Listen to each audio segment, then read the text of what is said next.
आयो रहमत भरियो माहो रमज़ान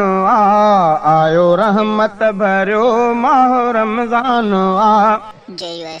रखियल जंहिंमें जन्नत जो सामान रखियल जंहिंमें जन्नत जो सामान आयो रहमत भरियो माहो रमज़ान आयो रहमत भरियो माहो रमज़ान रखियल जंहिंमें जन्नत जो सामान रखियल जंहिंमें जन्नत जो सामान आयो रहमत भरियो माहो रमज़ान आयो रहमत भरियो माहो रमज़ान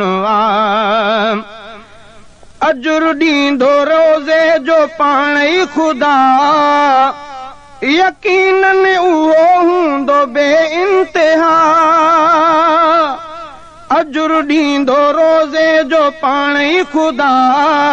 यकीनन उहो हूंदो बे इंतिहा यकीनन उहो हूंदो बे इंतिहा जो रोज़े जो आला उत्तम शान आयो रहमत भरियो माहो रमज़ान आयो रहमत भरियो माहो रमज़ान रखियल जंहिंमें जन्नत जो सामान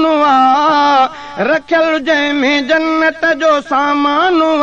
आयो रहमत भरियो माहो रमज़ान आयो रहमत भरियो माहो रमज़ान खुदा लाए रोज़ा रखिया जंहिं अदा सगीरा संदसि ॾोह बख़्शा वया खुदा लाए रोज़ा रखिया जंहिं अदा सगीरा संदसि ॾोह बख़्शा वया सगीरा संदसि ॾोह बख़्शा वया थियल ही हदीसुन में ऐलान आयो रहमत भरियो माहो रमज़ान आयो रहमत भरियो माहो रमज़ान रखियल जंहिंमें जन्नत जो सामान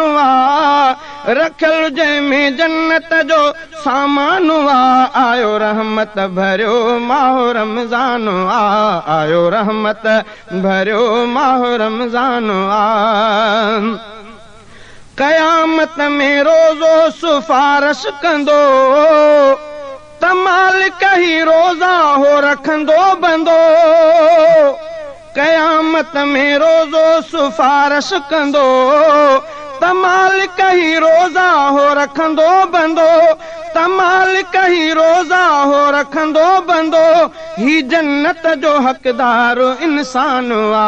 आयो रहमत भरियो माहो रमज़ान आयो रहमत भरियो माहो रमज़ान रखियल जंहिंमें जन्नत जो सामान रखियल जंहिंमें जन्नत जो सामान आयो रहमत भरियो माहो रमज़ान आयो रहमत भरियो माहो रमज़ान हुजे चाकू माण्हू मुस्लमान घर ऐं रोज़ा रखे जो न बालिग़ बशर हुजे चाकू माण्हू मुस्लमान घर ऐं रोज़ा रखे जो न बालिग़ बशर ऐं रोज़ा रखे जो न बालिग़ बशर त दोज़ख ॾेराही सो नादान आयो रहमत भरियो माहो रमज़ान आयो रहमत भरियो माहो रमज़ान रखियल जंहिंमें जन्नत जो सामान रखियल जंहिंमें जन्नत जो सामान आयो रहमत भरियो माहो रमज़ान आयो रहमत भरियो माहो रमज़ान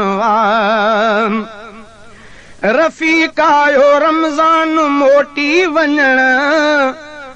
महीनो रुगो हिकिड़ो आयो रहण रफ़ीक आयो रमज़ान मोटी वञण महीनो रुगो हिकिड़ो आयो रहण महीनो रुगो हिकिड़ो आयो रहण बिला शक भलो माहो महिमान आयो रहमत भरियो माह रमज़ान वा बिला शक भलो माह मेहमान वा आयो रहमत भरियो माह रमज़ान वा आयो रहमत भरियो माह रमज़ान वा रखियल जंहिंमें जन्नत जो सामान वा रखियल जंहिंमें जन्नत जो सामान वा आयो रहमत भरियो माह रमज़ान वा